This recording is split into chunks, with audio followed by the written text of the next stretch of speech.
औज़ुबिल्लाहिमिनश्शैतानिर्रजीम बिस्मिल्लाहिर्रहमानिर्रहीम अल्हम्दुलिल्लाहि रब्बिल आलमीन वस्सलातु वस्सलामु अला रसूलिहिल करीम अम्मा बअद। मोहतरम नाज़रीन, अॼु असां अक़ाइद जे दर्सनि सां हाज़िर आहियूं। अक़ाइद असांजे हिन मुआशरे जी ज़रूरत आहे।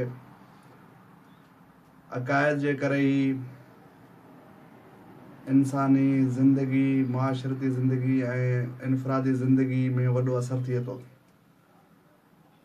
ग़लति अक़ाइद पहुचण जे करे तमामु घणा फितना ऐं फ़साद थिया आहिनि। उन खे मद्देनज़र असां इल्म अक़ाइद जे मौज़ू जो इंतिख़ाबु कयो आहे ऐं इल्म अक़ाइद जा तमामु घणा किताब लिखिया विया आहिनि। जंहिं मां असां जंहिं किताब मां गुफ़्तगू कंदासीं उहो आहे अक़ीदतुल इस्लामिया आयतुल्लाह अल उज़्मा शेख जाफ़र सुबहानी हफ़िज़हुल्लाह जो किताब लिखियलु आहे, जंहिं पंहिंजे अक़ाइद जे किताब में 150 असलूं लिखियूं आहिनि, जिन्हनि खे उन 10 फ़सलनि में तक़सीम कयो आहे। असां कोशिशि कंदासीं त उन्हनि खे मुख़्तसर अंदाज़ में बयानु करियूं ताकी घटि वक़्त में असां तमामु फ़सूल में गुफ़्तगू करे सघूं।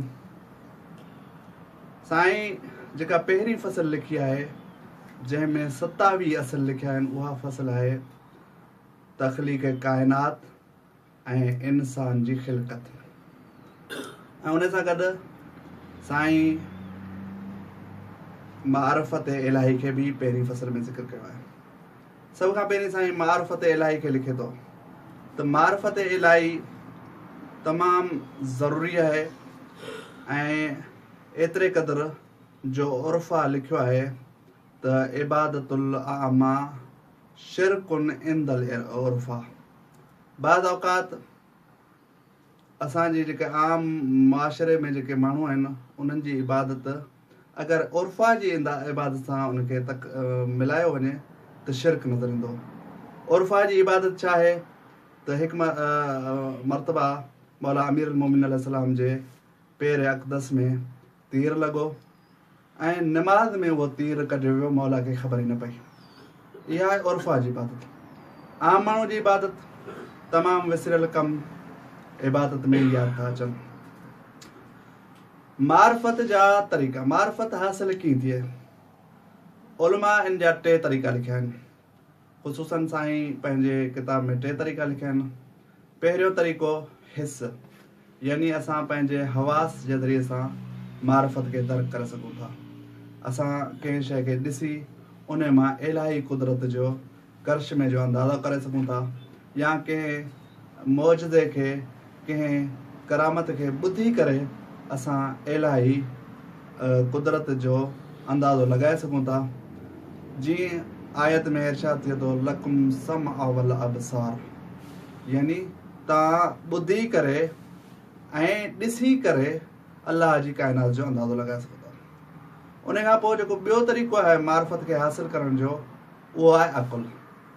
इंसान खे अलाह साईं अक़ुल जहिड़ी हिकिड़ी बहितरीनु नेमत ॾिनी आहे, जेका ॿियनि मख़लूक़ात जे मथां इंसान खे मुमताज़ करे थी। ऐं अक़ुल जे ज़रिए सां इंसान सोचे, ख़िलक़त इलाही में सोची करे अलाह जी मारिफ़त हासिल करे सघे थो। ऐं इन्हनि ॿिनि ज़रियनि जे सां गॾोगॾु असांजी रहनुमाई जे लाइ 4 तरीक़ो बि बयानु कयल आहे, उहो आहे वही जो तरीक़ो। क़ुरान मजीद खे असां पढ़ी करे उन मां साबिक़ा उम्मतनि जा क़िसा पढ़ी करे असां इलाही मारिफ़त खे हासिल करे सघूं था। ऐं इहो थियो मारिफ़त जो मुख़्तसर। उन खां पोइ असां बयानु कंदासीं त अक़ीदो ऐं अमल।